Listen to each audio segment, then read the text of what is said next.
سلام دوستان، کسرا هستم و اومدم با یه ویدیو جدید.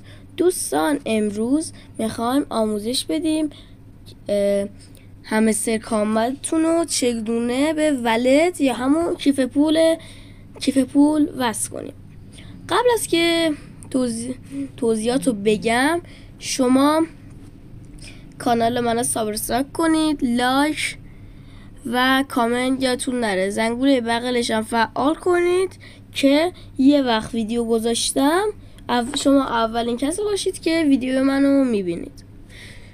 و شما اول وارد کانال تلگرامی من میشید و برنامه تونکیپر رو نصب میکنید که من آیدی کانال تلگراممو توی توضیحات مینویسم. شما پلی میدید و وقتی که پلی بدید صفحه براتون وا میشه که اینا رو دیگه توضیح دادن نداره. وارد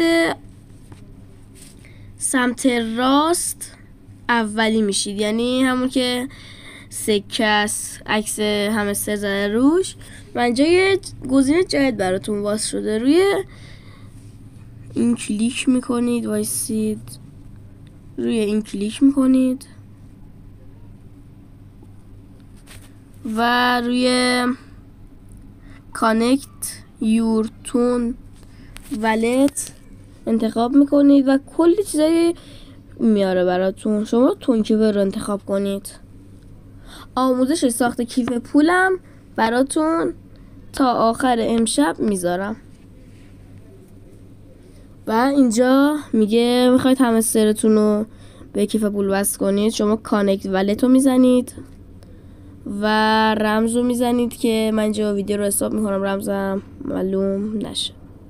و دوستان بله، شما این صفحه براتون وا میشه و کیف پولتون به همستر کامل وصل شد و هر موقع لیست شد من ویدیو فروش توکن ها برای شما میذارم. بدرود.